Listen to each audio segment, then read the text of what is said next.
we go. Hi, and welcome back to the Scientist Sage Sangha. And for any of you that were trying to join us last week and couldn't because we had catastrophic technical difficulties because at sea, it's not so easy to get internet. So we're back and we're talking about toxic. And I chose that word specifically because I didn't want to use toxins because that's not quite what we're talking about, but toxic situations. And the word toxic actually means that it's like poisonous or very harmful. And that, something can obviously sort of be toxic, like really quickly and be pervasively harmful and that sort of thing, like an atomic bomb. But there are also other effects of toxic things that are way more insidious. They sort of wind their way in and they have their impact over time.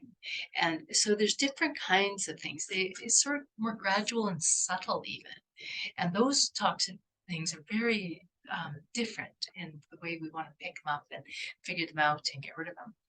And whether it's a substance or a circumstance or even thoughts, those toxic things, they carry energy that disrupt and degrade people's energy, plants' energy, and just the natural flow of energy with this other kind of energy.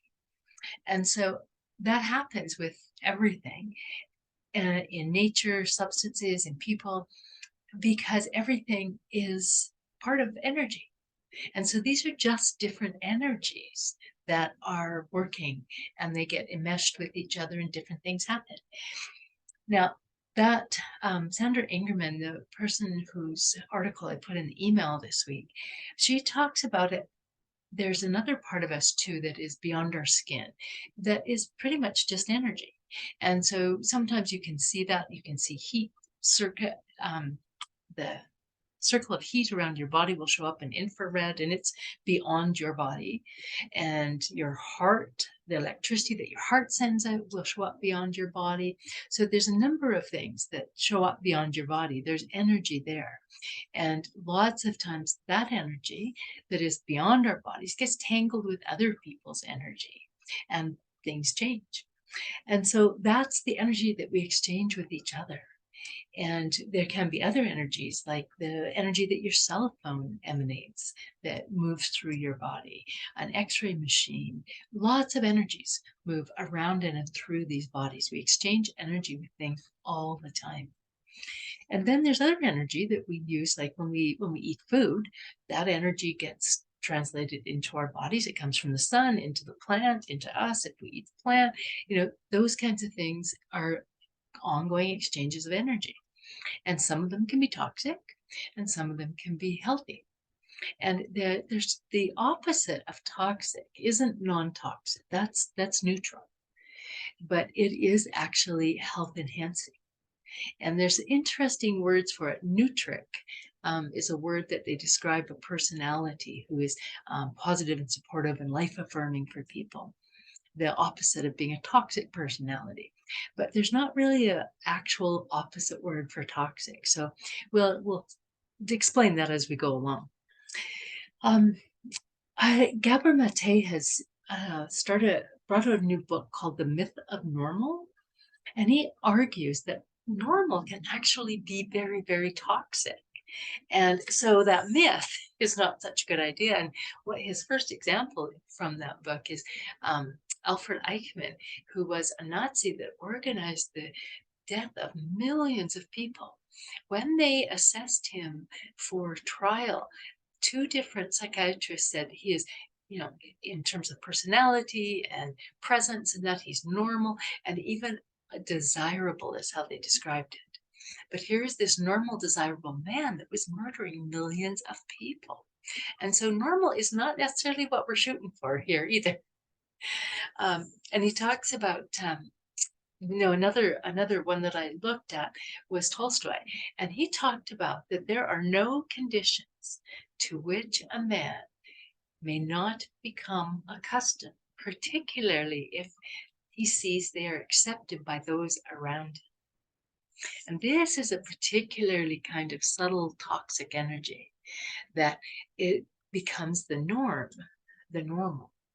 And so we saw, things like that happening when Donald Trump began attacking different minorities and that sort of thing, that shifted towards more of a norm, but clearly not a normal behavior. And different kinds of energy came out.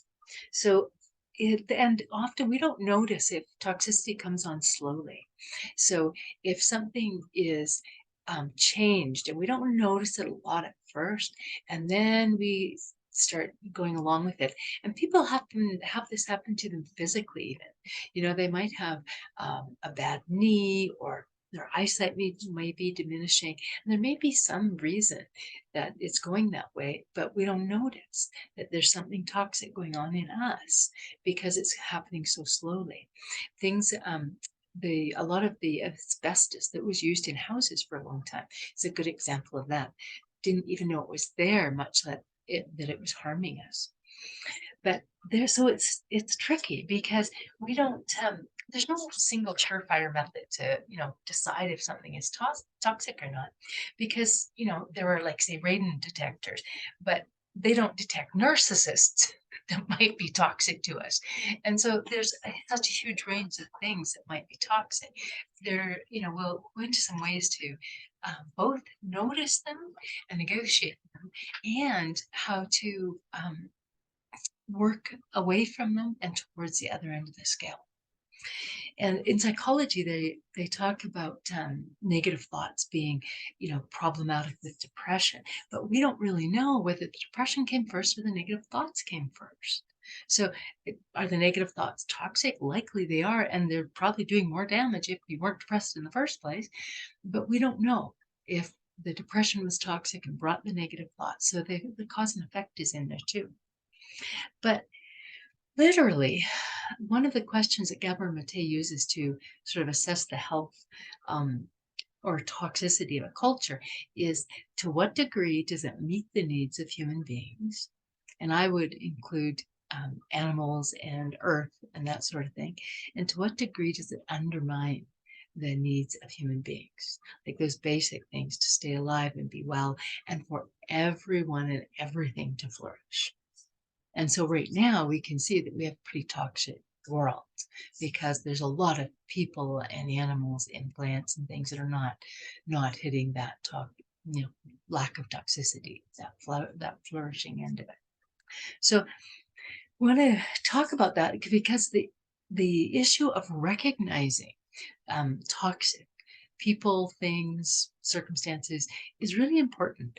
And Sandra Ingerman, the shaman that I put the article in the email about, really suggests that not only can you recognize toxic energy, but you can also deal with toxic things by using energy.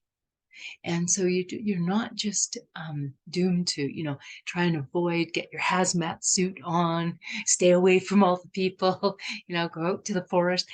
And all of those things are okay to do, but it's not what you have to do all the time. And so the more awareness that we develop, we can pay attention to our energy, and we can pay attention to our reactions. And then we can orient our intentions and our energy in our minds and in our homes and in our lives, everywhere. And so the more awareness we develop, the more we're going to be able to move away from toxic forms in our lives. And so the reactions, I'm going to actually bring up a share on the screen here. It is really helpful with this.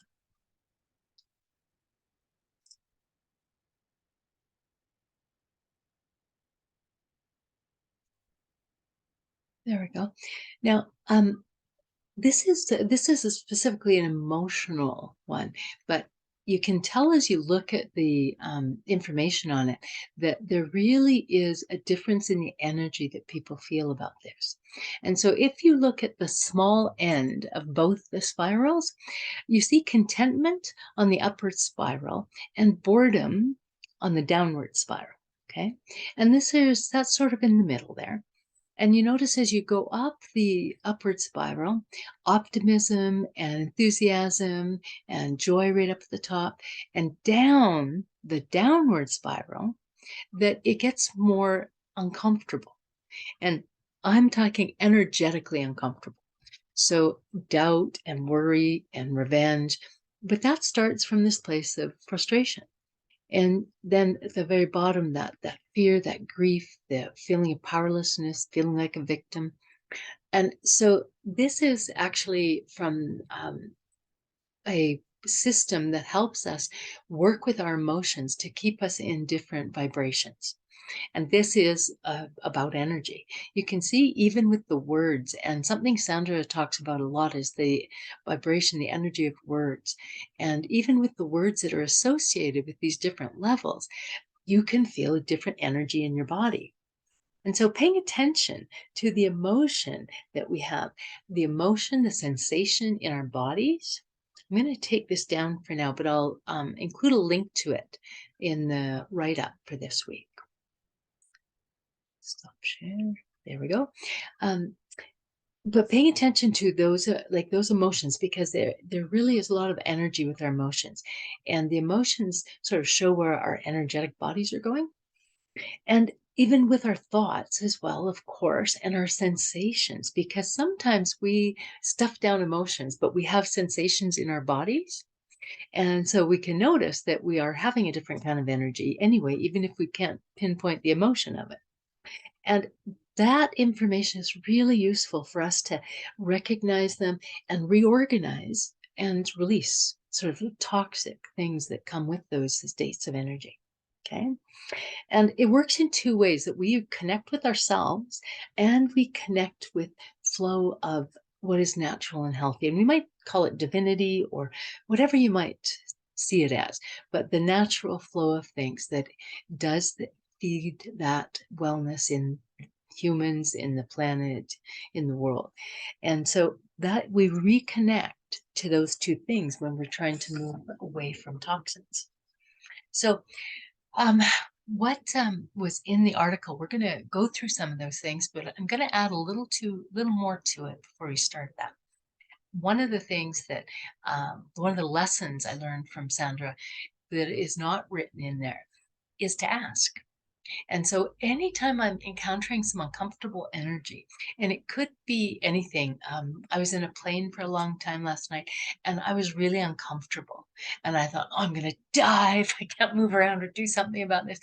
And I just started asking about, okay, how can I move this energy? How can I cope with this? And that asking, asking things like constantly asking, what's good for me and what is not? And what is good for me in this situation? Because what is good for me in one situation and another will change. So it's not just like, okay, this food will be good for me now and forever, or this person will be good for me now and forever. It's what's good for me now, what's good for me in this situation, and what's good for me right now and what is not, and what is a good way for me to move forward or move through something I'm in. So those questions are really powerful in discovering toxic things and moving through toxic situations and into that more healing, more life affirming kind of state. And so that idea about asking, it can be directed at your higher self, it can be directed at your dreams, at the flow of energy in the universe, a deity if you believe in them. So whatever you want to, but that process, the energetic process of asking, it's like asking for help, and it's like asking for directions. It's like, just when we put it out there in the universe, we start to shift energy right then. It's part of the recognizing what's going on. So it's important to get that idea. When we interact with people, we exchange energies, and that's a good thing. And when we do it with consciousness, just a minute there. And part of the asking is bringing our consciousness to this energy issue. Okay. So what Sandra talks a lot about in the article was about toxic thoughts. And she's written an entire little book on that that's been very useful. But she takes her learning from indigenous cultures that have always known the difference. So I can have an emotion, and they knew that me having a bad emotion and trying to throw it on to somebody else or just litter it out is a problem in the world, that we are responsible for those energies, and that sending them out into the world or to a particular person is very different than saying them and just expressing them. And there's actually a practice of returning them to the earth. The planet can recycle those energies and use them to good purpose. And just like the earth is managing to find new ways to recycle the pollutants we put in it, and like the planet recovered from Chernobyl. So we can trust that, a few negative emotions are going to be handled well enough. But we have to do this consciously. And lots of times, I'm sure that everyone has been around somebody who sort of tosses their emotions around in a rather unruly fashion, and it can get to us. So we want to keep that in, that idea about sending and just expressing, I'm having this feeling. And so the sending actually, if you send them some, we're trapped in this, forever ping pong game then. And not just with one person, but whoever in the world is sending out those negative emotions, they just keep going back and forth between us. But when we express them, we can change that energy intentionally and move it differently. So we really encourage people to do that. So it's really important still to look at what kinds of things trigger us, what situations are triggers or make us get into that reactivity, bring up those emotions. There is a quote that I put in. I'm just gonna pull it out. It's further here. Share it. Okay, maybe I can't find that quote right now. No, let's move on then. Um, what the quote is saying is that every man has to look inside themselves and change to be able to free themselves from toxic things. And so it isn't just that the people out there are going to change things, because often we can notice that somebody or something can be toxic, and we may even, protest or, work towards changing it. But there's something in us that needs to change as well every time we get triggered.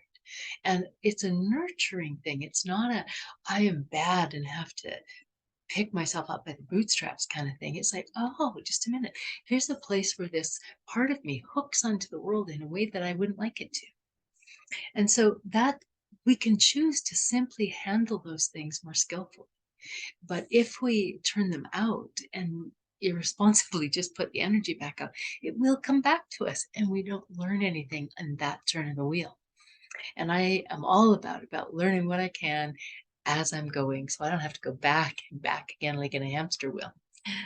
So there's simple ways that Sandra talked about in her book, and we've talked about some of these before, so I won't go too deeply into all of them.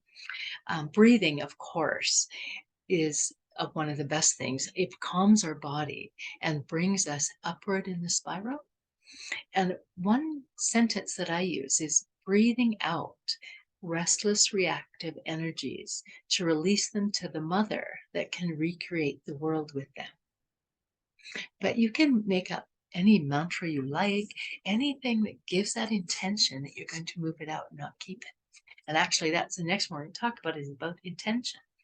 And that intention is that I need to express myself, but I do not need to send this out to anybody.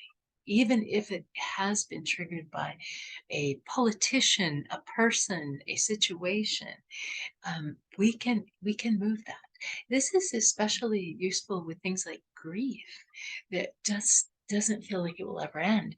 But when we're intentionally taking it and moving it out, it really can move through us, healing us and opening us up.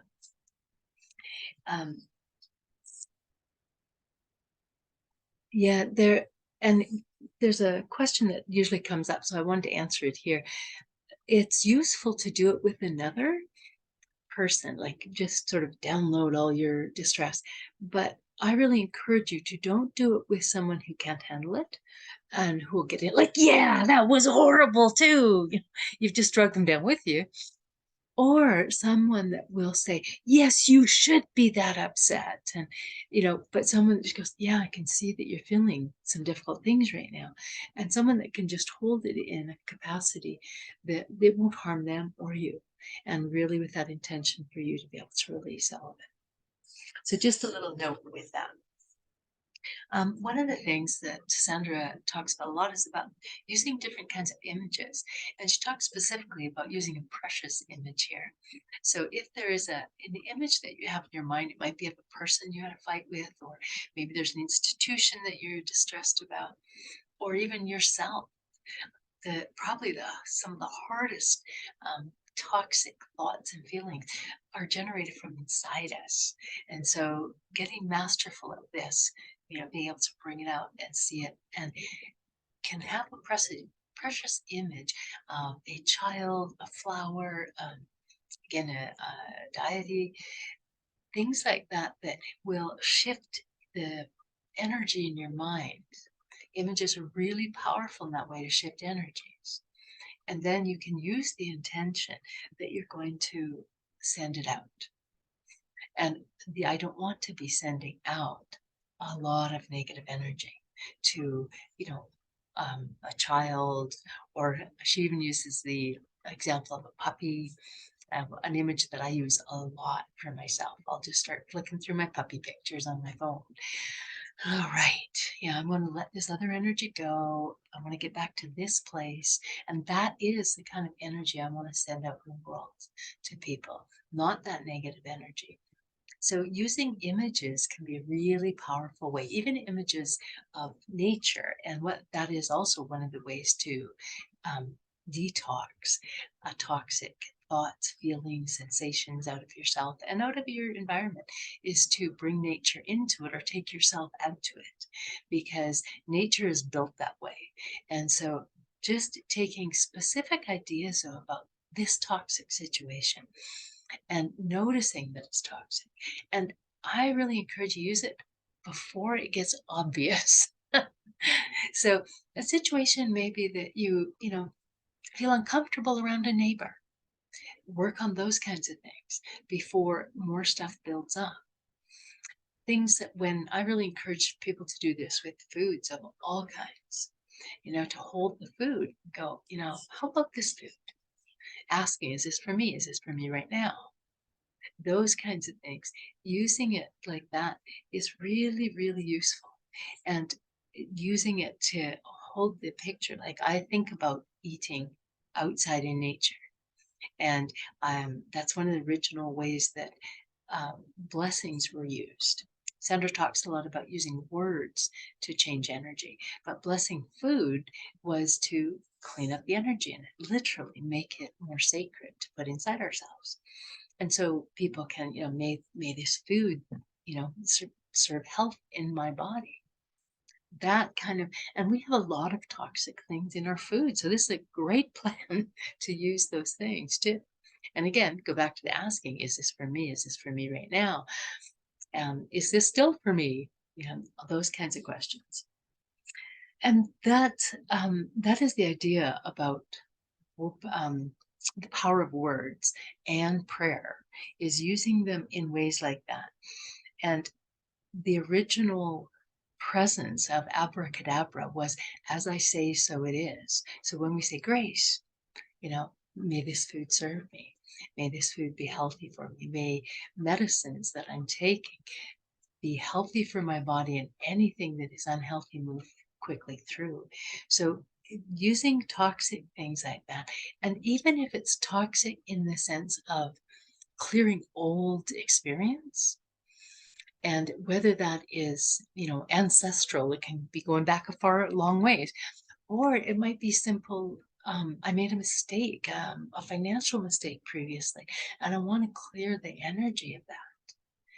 So the idea of saying those words that I want to do this, and I'm going to turn this over to this now, and it is the practice of ceremony that's been used for thousands of years. But we sort of fall away from that. And instead, we often try and control other people and places and things. And so we might try and control another person's energy that they're putting towards us. I can tell you that it's generally a losing effort. But if you can take your energy and just move it out, and even ask for them to be released from their difficult energies. So that's the process of using words like in prayers and just saying them.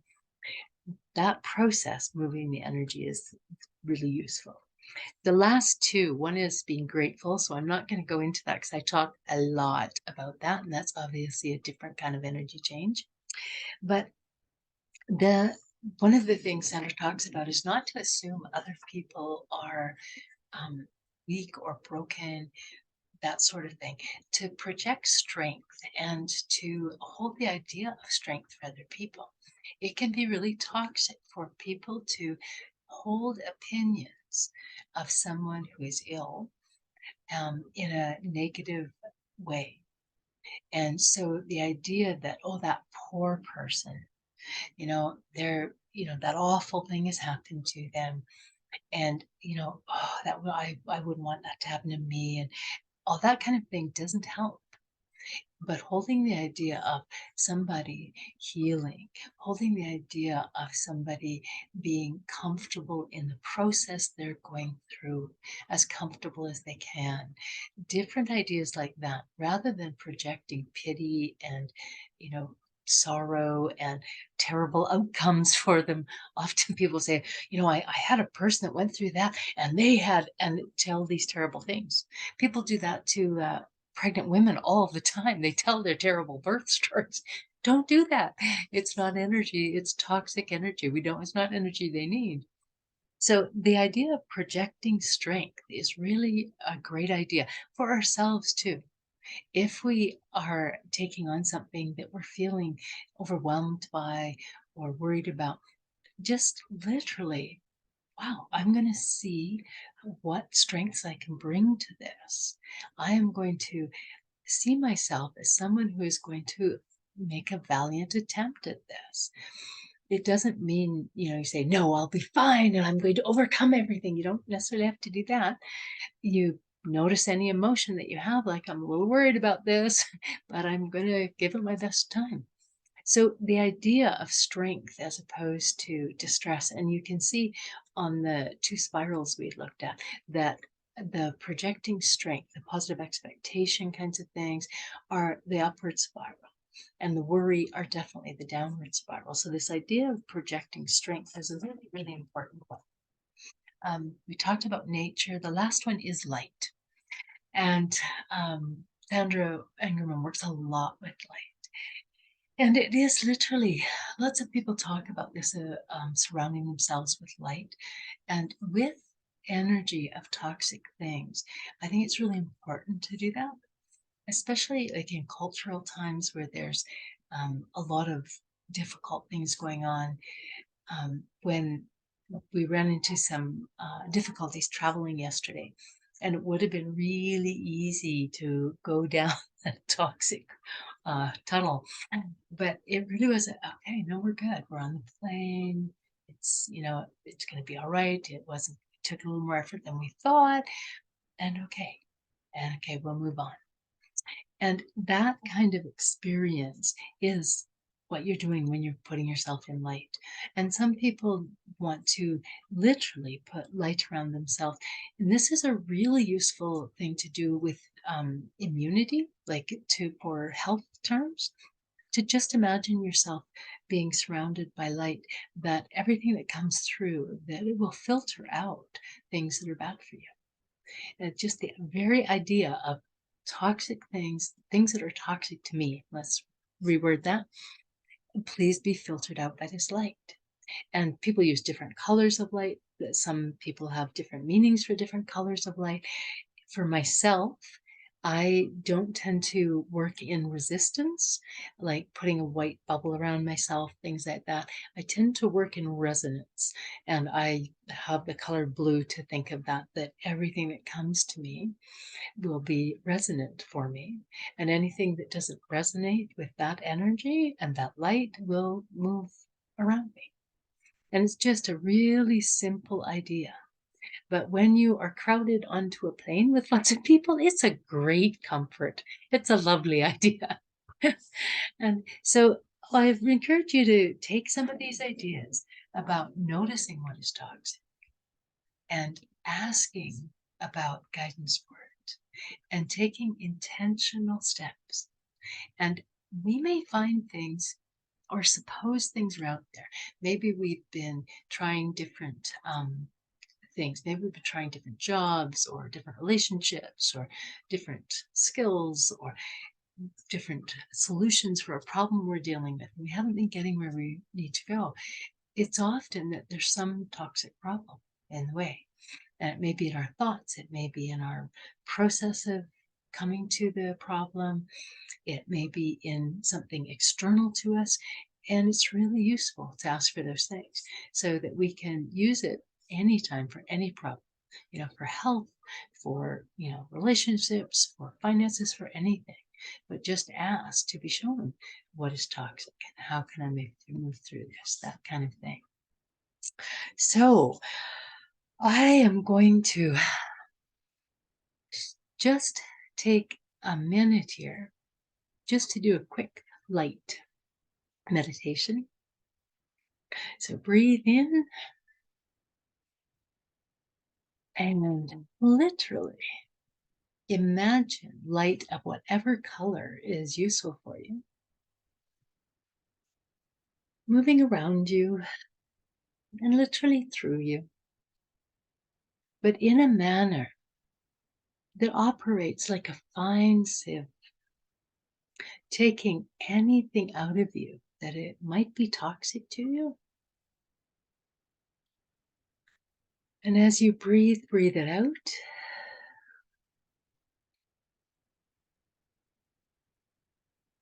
And as you breathe in, just imagine breathing in such a deep level of relaxation that your very cells relax and release any toxic thing they might have been holding. Often our bodies pick up the toxins and isolate them for us, but they hold them in our bodies. And we want to literally detox and release them. So breathe them out again. And you might see the light around you or running through you, changing color, changing shade. It might even be moving up and down like a Xerox machine or an X-ray machine, and seeing that toxic material, whatever it is, whether it's your thoughts, whether it's around your body, whether it's within your body, whether it's yours, generated from you, or whether it's generated by somebody else and sent to you and just stuck. So one last breath out to take out anything that might be stuck, left over.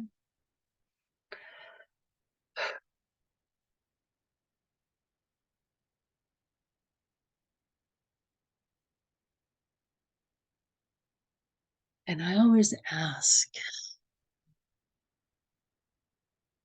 to have anything toxic in my body expelled or healed.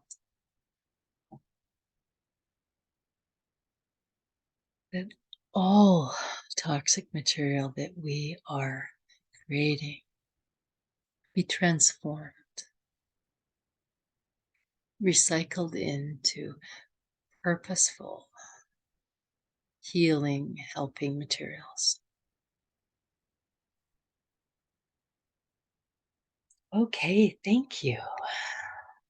Thank you so much. And for those that are with us live, we'll wrap up and have a little further discussion about this and questions. And thank you for those that are watching this later.